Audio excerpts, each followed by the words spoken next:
투자자 입장에서 빠르고 정확한 시황을 전달드릴 최경진의 퀵 시황입니다.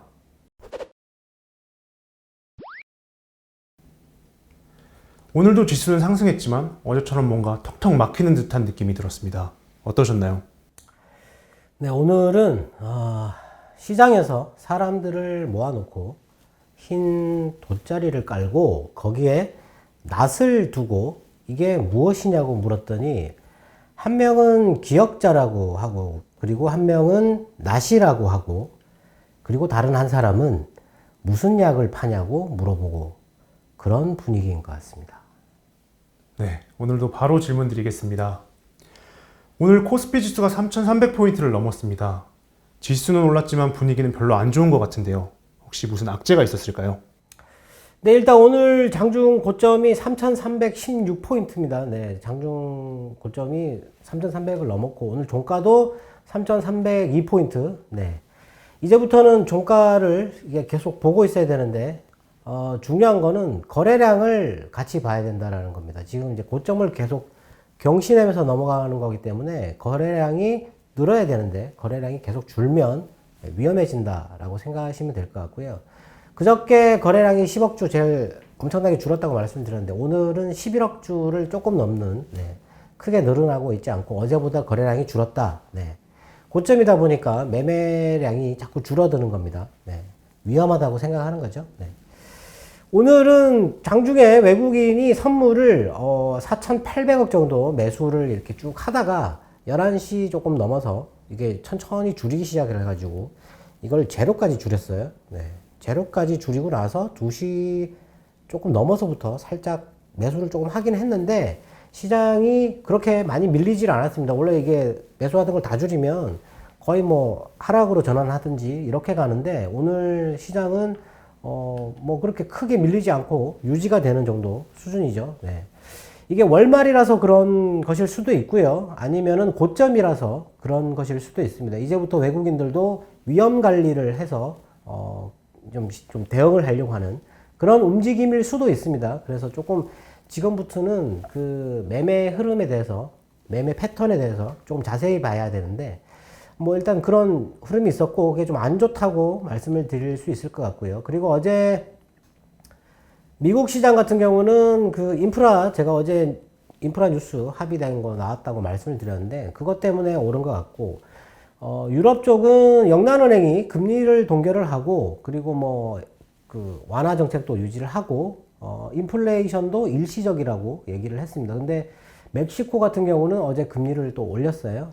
4.25%로 올렸는데 일단 인프라 관련돼 가지고 반쪽짜리가 지금 합의가 겨우 된 거죠. 근데 이게 아직 통과는 안 됐고 바이든은 지금 나머지 하나 요거 인적 그 인프라 요건 물적 인프라죠.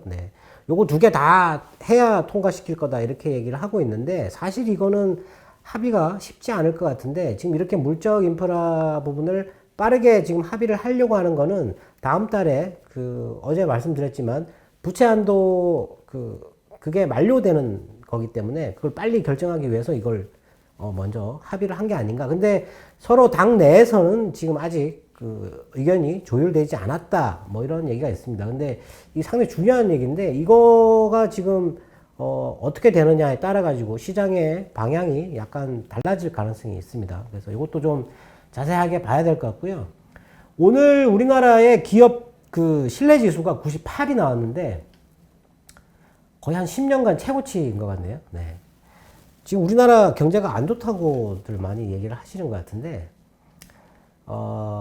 코로나 때문에 지금 소매 그런 쪽은 안 좋죠. 많이 폐업을 많이 했고 그리고 지금도 뭐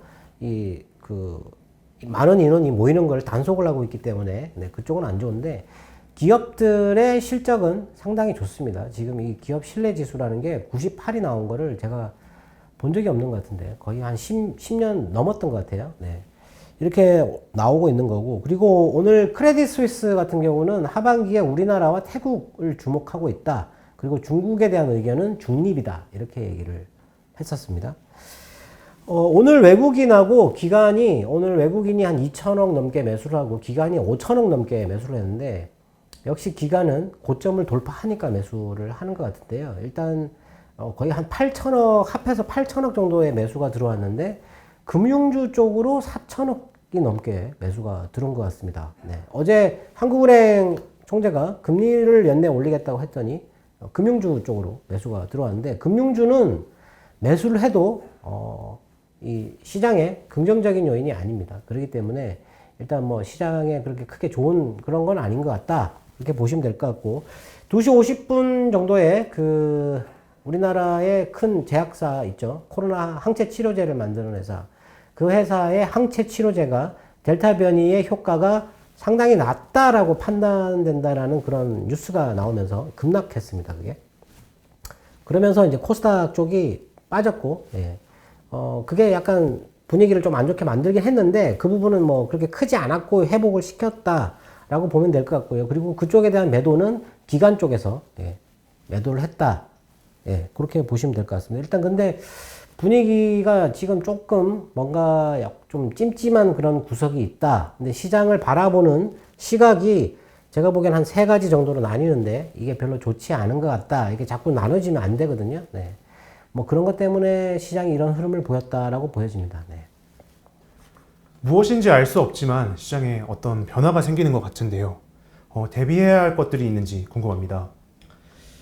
네, 일단 오늘 변화는 금융주 쪽에 매수가 많이 들어왔다라는 거, 특히 하재보험 쪽에 매수가 많이 들어왔다라는 거고요. 그리고 어제부터 서비스 업종에 매도가 나오고 있는데, 오늘도 서비스 업종에 매도가 나왔죠. 그리고 인프라 관련된 주식 하나 있었지 않습니까? 계속 올라간다고 하는 그 주식이 오늘 많이 빠졌어요. 네. 차익 실현 나왔다라는 얘기죠. 네. 많이 오른 종목에 대해서 매도가 나온다.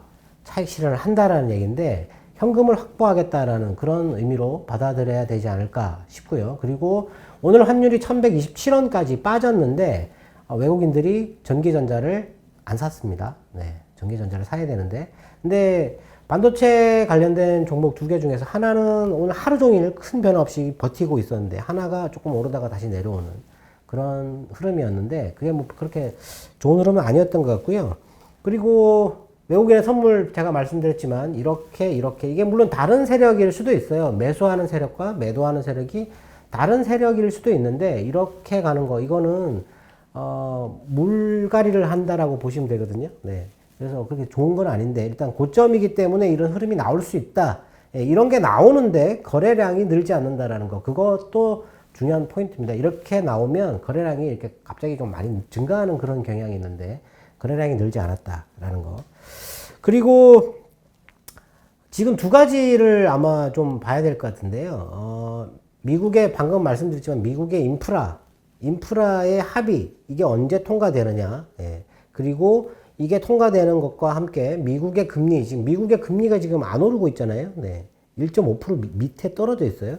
지금 경제 성장률이 7%, 10% 이렇게 얘기를 하고 있고, 물가도 4% 이렇게 얘기하고 있는데, 10년물이 안 오르고 있어요. 근데 2년물은 올라오고 있습니다. 2년물이. 스프레드가 지금 약간 축소되는 그런 모양을 보이고 있는데, 그 부분과, 그리고 오늘 나왔던 뉴스 중에 이제 델타 변이에 대해서 조금 관심을 갖기 시작하는 것 같은데, 오늘 호주 시드니에서도 그 델타 변이 확산 때문에 7월 2일까지 봉쇄를 계속 연장을 하는 뭐 그런 얘기가 있었고, 그리고 일본이 지금 문제인데, 올림픽 때문에 지금 그 선수단이 입국을 하고 있어요. 7월 달에 이제 올림픽을 열리는데, 그래서 지금 미리 선수단들이 들어와서 연습을 하려고 입국을 하는데, 우간다 선수단에서 그 델타 변이 확진자가 1명 나왔고, 그리고 음성이었던 사람 중에 또 1명이 그 이후에 확진이 됐어요. 그리고 프랑스, 그 다음에 이집트, 스리랑카, 가나, 이 전에 입국한 나라들인데, 거기에서도 지금 델타 변이 환자가 1명씩 나오고 있습니다. 근데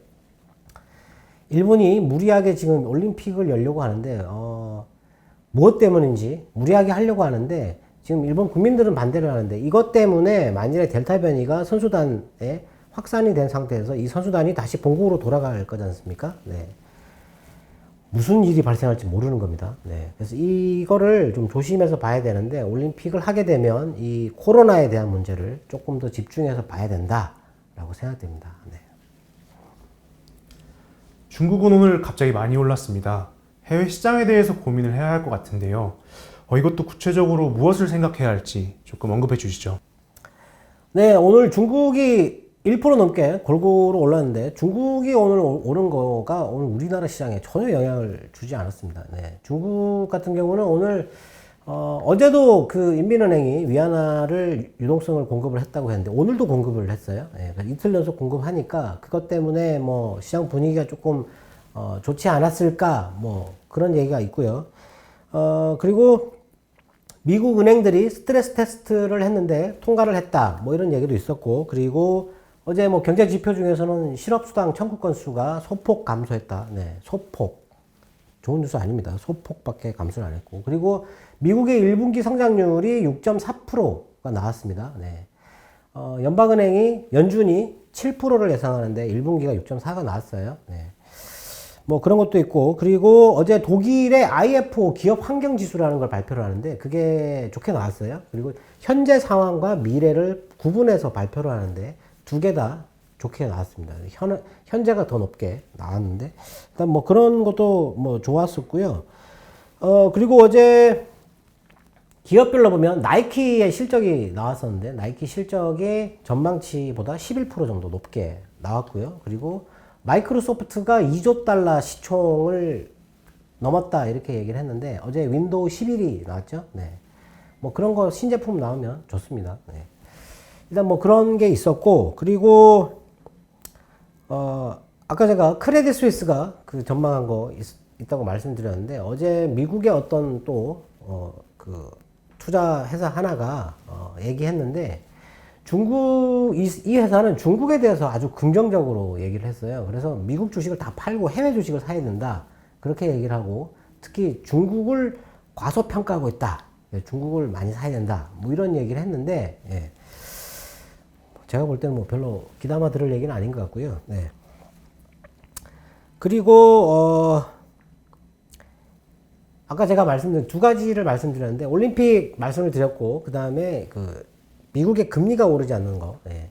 오늘 국내 언론사 한 군데에서 미국의 장기 금리가 왜 오르지 않느냐라는 걸 이렇게 사설식으로 해서 네, 써놨더라고요. 거기에 보면 오르지 않는 이유가 연준이 지금 채권을 매입하고 있으니까 오르지 않는다. 그리고 지금 미국채를 살려고 하는 사람들이 많다. 예. 그리고 인플레가 일시적이라고 했기 때문에 예, 인플레가 올랐다가 떨어진다고 그랬지 않습니까? 그러니까 금리가 오르지 않을 것이다 라고 전망한다. 뭐 그런 얘기가 있고, 그리고 경기에 대해서 경기가 좋아질 만한 모멘텀이 없다. 뭐 이런 얘기를 했고, 그리고 2013년도 그때 긴축 발작 그거에 대한 학습 효과 때문이다. 뭐 이런 얘기를 했었습니다. 근데 어제도 뭐 그런 얘기를 했었는데 금리가 오르는데 채권 투자를 한다. 지금 매입 수요가 많다고, 예, 뭐 연기금이나 이런 데서 채권을 많이 산다고 얘기를 했는데 금리가 이렇게 지금 경기가 좋아지고 있고 그리고 물가가 이렇게 올라가고 있는데 그럼 금리가 올라갈 거라고 생각을 해야 되거든요. 근데 채권 투자가 늘어난다. 금리가 올라가는데 채권 투자가 늘어난다. 금리가 오르면 채권 가격이 떨어지는 겁니다. 네. 금리가 올라가는 시기에 채권을 사면 손실을 보는 거죠. 네. 채권 투자는 금리가 다 오르고 난 뒤에 채권을 사야 되는 겁니다. 그리고 금리가 떨어져야 수익이 나는 거거든요. 네. 그러면 이거 금리 올라갈 때 채권 이거 왜 사는 건가요? 네. 이 수요가 많다라고 하는데 이거 어디서 수요가 나오는지 모르겠지만, 그리고 연준이 1200억 달러 매입하는 그거는 뭐 그것 때문에 지금 금리가 안 오르는 게 아니거든요. 네. 제가 지난번에 한번 그런 말씀을 드렸는데 트럼프 정권일 때 그때 연준이 했던 거, 트럼프가 세금도 깎아주고 완화 정책을 경제에 대해서 엄청나게 완화 정책을 많이 쓸 거라는 것 때문에 연준이 금리를 아주 빠른 속도로 올려가지고 과열을 막았다.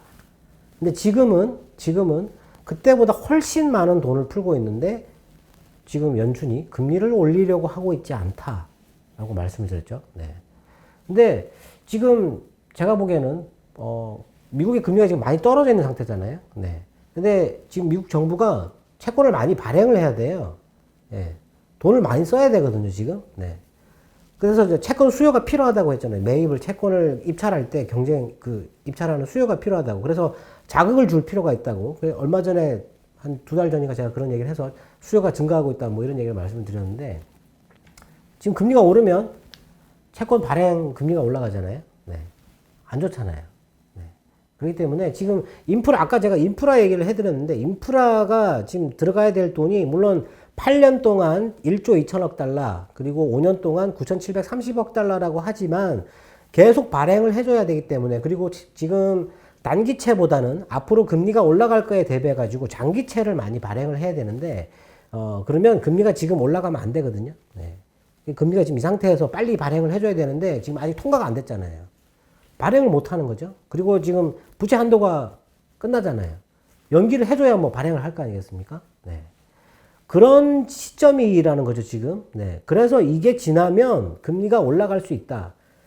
왜 자꾸 연준이 고집스럽게 인플레가 일시적이다라고 하느냐. 근데 그 뭐 어제 그 조사한 그런 거 보니까 인플레이션이 뭐 한 3.6%에서 한 4% 정도 이렇게 높게 보고 있어요. 그리고 이번에 연준 의장이 얼마까지 물가가 오르면 금리를 올릴 거냐. 거기 기준을 이번에 얘기를 했습니다. 5%라고. 네.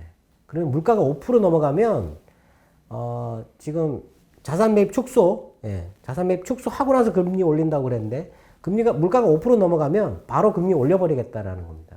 자산 매입 축소 안 하고 그 기준이 5%라는 겁니다. 그런 걸 제시를 했어요. 네. 그렇다면 지금 금리가 안 오르는 거는 무슨 뭐 매입 수요라든지 뭐 경기 모멘텀이라든지 이런 거가 아니고요.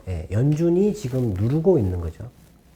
누르고 뭔가 지금 준비하는 시점이기 때문에 어떤 그 인프라 관련된 국채를 많이 발행해야 하는 그런 시점이기 때문에 지금 금리를 지금 누르고 있다라고 볼 수도 있습니다. 그런 의견을 제시하는 분이 계신데, 네. 제가 보기에도 그런 게 있고, 그래서 지금 그거랑 그리고 일본의 올림픽, 이 델타 변이가 갑자기 확산될 수 있는 큰 위험을 가진 요인이죠. 네. 요거 두 개가 7월달, 8월달이잖아요. 네. 요 시기에 조금 주의할 필요가 있다. 물론 지금 지수가 높기 때문에 그거에 대해서 외국인들이 경계하는 그런 흐름을 보일 수도 있는데 중요한 이벤트가 7월, 8월에 있어요. 그래서 조금 봐야 된다. 그렇게 생각하시면 될 것 같습니다. 네. 오늘도 투자자분들의 궁금증이 해소되었길 바라겠습니다. 네, 지수가 계속 고점을 경신하고 있는데 이제부터는 지금 지수의 숫자나 거래량을 보고 투자 주체별로 매매 패턴에 변화가 생기는지 아주 유심히 잘 관찰해야 될 것 같습니다. 네, 오늘 여기서 인사드리도록 하겠습니다. 지금까지 최경진의 퀵시황이었습니다. 감사합니다.